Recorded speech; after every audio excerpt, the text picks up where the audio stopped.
शहरातील लोक गायब झाले जोपर्यंत मी सत्य शोधलं नाही. मला नेहमी वाटायचं की लहान गावं सुरक्षित असतात. म्हणूनच मी प्रथम ॲशब्रुकमध्ये आलो. तिथे मला हवं ते सगळं होतं. शांत, झाडांनी आच्छादलेले रस्ते, जाताना हात हलवणारे शेजारी आणि एक अशी शांतता जी एकटेपणाऐवजी मन शांतीसारखी वाटायची.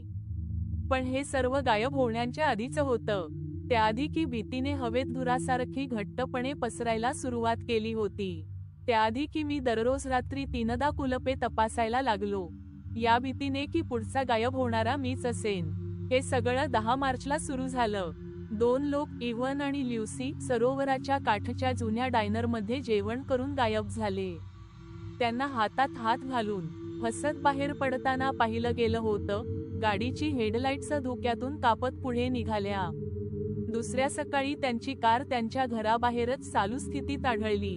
दरवाजे उघडे, चावी अजूनही इग्निशनमध्ये. रक्त नाही, संघर्षाचा एकही पुरावा नाही, फक्त अनुपस्थिती. पुढचा 10वा आला तेव्हा पुन्हा 2 लोक गायब झाले, एक मेकॅनिक आणि एक शाळेतील शिक्षिका. आणि मग पुढच्या महिन्यातही नेहमी 2, नेहमी 10 तारखेलाच. पोलिसांनी संपूर्ण शहर पालथं घातलं. जंगल, सरोवर, मुलं ज्याला भूताचं गिरणं म्हणायची ती जुनी लोखंडी गिरणी. काहीच सापडलं नाही. एक पाऊलखूण नाही, रक्ताचा थेंबही नाही. जणू काही कोणी त्यांना अस्तित्वातूनच मिटवून टाकलं होतं. 8व्या महिन्यापर्यंत ॲशब्रुक शहर राहिलंच नव्हतं. ते बंद दरवाज्यांचं आणि कुजबुजत्या प्रार्थनांचं गाव बनलं होतं. डायनर बंद झाला.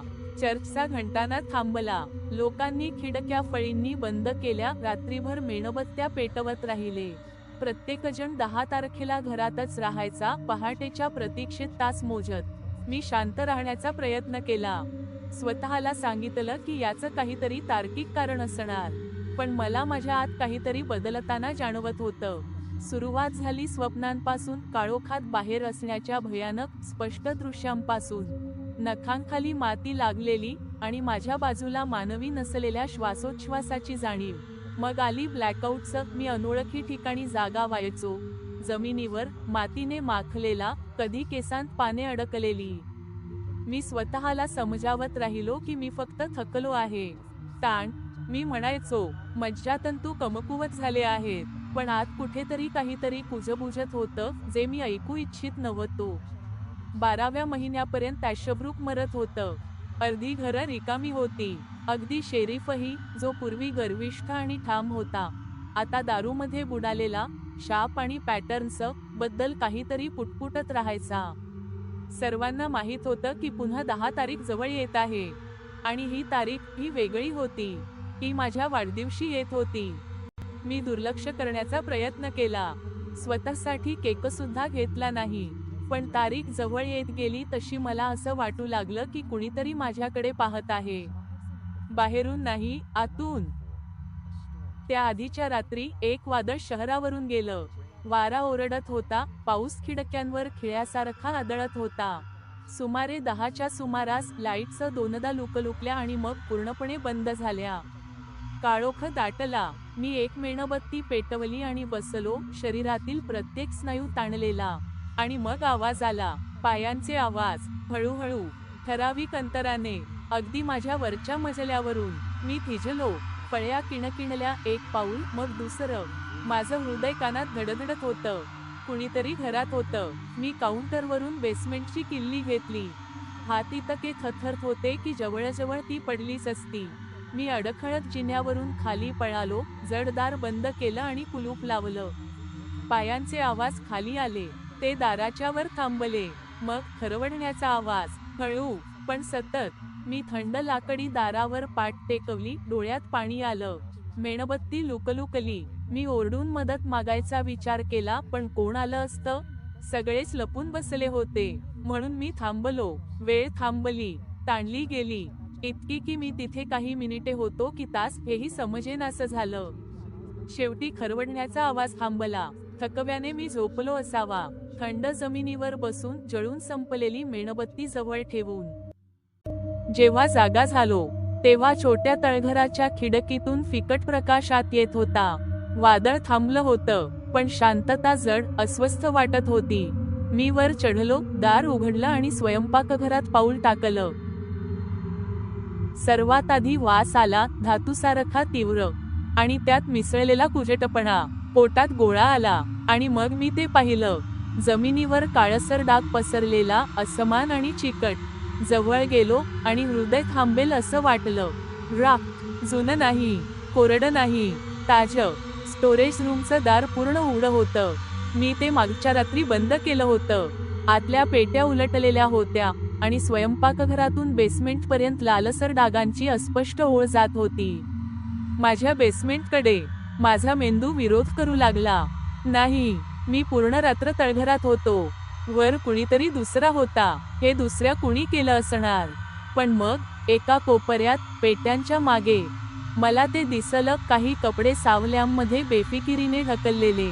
माझे कपडे, जे मी काही महिन्यांपूर्वी हरवले असं समजलो होतो. ते कठीण, काळसर आणि कोरडे झालेले. मी त्यांना स्पर्श केला, आणि माझ्या हातांवर लाल तपकिरी डाग लागले. आणि त्यांच्या खाली काहीतरी लहान आणि सोन्याचं पडलेलं होतं. एक ब्रेसलेट, ल्युसीचं ब्रेसलेट. खोली फिरू लागली. मी कोसळलो. ब्रेसलेट छातीशी धरून थरथरत बसलो. आठवणी, नाही, तुकडे चमकून गेले. रात्रीचं जंगल, पानांचा आवाज, कोणीतरी रडत असल्याचा आवाज, माझा स्वतःचा खडबडीत आणि परका श्वास. मी धावलो. का? कुठे? माहीत नाही. फक्त पळत राहिलो त्या घरापासून, त्या सत्यापासून जे मेंदू फाडून बाहेर यायचा प्रयत्न करत होतं. पण काहीतरी मला पुन्हा खाली, त्या जिन्यावर ओढत नेलं. बेसमेंट आता अधिक थंड होतं. हवेत जडपणा. माझ्या कानात शांततेचा आवाज घुमत होता. नजरा एका कोपऱ्याकडे गेल्या, जिथे जुना कामाचा टेबल होता. त्याखालील फळ्या काहीतरी सांगत होत्या. मी टेबल बाजूला ढकललं. एक दरवाजा. लाकूड नवीन होतं. मी ते बसवलंय हे मला आठवत नव्हतं. पण त्याच्या कडेवर माझ्याच हस्ताक्षरात काहीतरी कोरलेलं होतं. खालीच राहा. त्याला बाहेर जाऊ देऊ नकोस. मी दरवाजा उचलला. पहिला झटका वासाचा होता, कुजण्याचा आणि लोखंडाचा. मृत्यूचा वास. खाली, उथळ खड्ड्यात, अर्धवट पुरलेली हाडं होती. फाटलेले कपडे त्यांना चिकटलेले. चेहरे नाहीसे झालेले. मी मागे पडलो, ओकताना, आणि माझा मेंदू सत्याच्या वजनाखाली तुटून पडला. ती गायब होणारी माणसं, ते रक्त, ते ब्लॅकआउटचं, ते कुणी दुसरं नव्हतं. तो मीच होतो. ते बेसमेंट माझं लपण्याचं ठिकाण नव्हतं. ते माझं पिंजरा होतं. ती माझी तुरुंग होती. त्या रात्रींमध्ये, जेव्हा माझ्या आत काहीतरी जागं व्हायचं आणि अंधारात बाहेर जायचं. मी समजलो की मी जगाला बाहेर ठेवतोय, पण मी स्वतःलाच आत बंद करत होतो. उरलेला दिवस तुकड्यात गेला. मला फक्त एवढं आठवतं, मी बाहेर पळालो. थंड पाऊस चेहऱ्यावर आदळत होता. लांब शेरीफची कार दिसली, धुक्यातून लुकलुकणाऱ्या लाईट्ससह, आणि तोंडात धातूसारखा चव, रक्ताचा, माझा की दुसऱ्याचा माहीत नाही. आणि मग काहीच नाही. आता मी इथे बसलो आहे, हे लिहित, कारण पुन्हा 10 तारीख जवळ येते आहे. शहर जवळजवळ रिकामं आहे. पोलीस लवकरच येतील, आणि सगळं पाहतील. डाग, कपडे, दरवाजा, आणि लाकडात कोरलेला तो संदेश. ते सत्य पाहतील, ज्याकडे मी पाहू शकत नाही. मी नेहमी मानायचो की 10 तारीख शापित आहे. दर महिन्याला काहीतरी दुष्ट ॲशब्रुकमध्ये येतं, आपला वाटा घेण्यासाठी. मी बरोबर होतो, पण माझ्या कल्पनेप्रमाणे नाही. शाप कधी बाहेर नव्हता. तो माझ्या आत होता, झोपलेला, योग्य रात्री जागा होण्यासाठी थांबलेला. आणि 10 तारीख उद्या आहे. लाईट्स पुन्हा लुकलुकत आहेत. बाहेर वारा वाहतोय, आणि त्याखाली पायांचे आवाज. ते खरे आहेत का माहीत नाही. मी खरा आहे का, तेही माहीत नाही. पण एक गोष्ट निश्चित आहे, सकाळ आली की मला हे काही आठवणार नाही. मी पुन्हा बेसमेंटमध्ये जागा होईन असं समजत की मी आणखी एक रात्र वाचलो. हे न कळता की राक्षस कधी गेला नव्हता. कारण राक्षस मीच आहे. आशा आहे तुम्हाला ही गोष्ट आवडली असेल. कृपया लाईक, शेअर आणि सबस्क्राईब करा. पुन्हा भेटूया.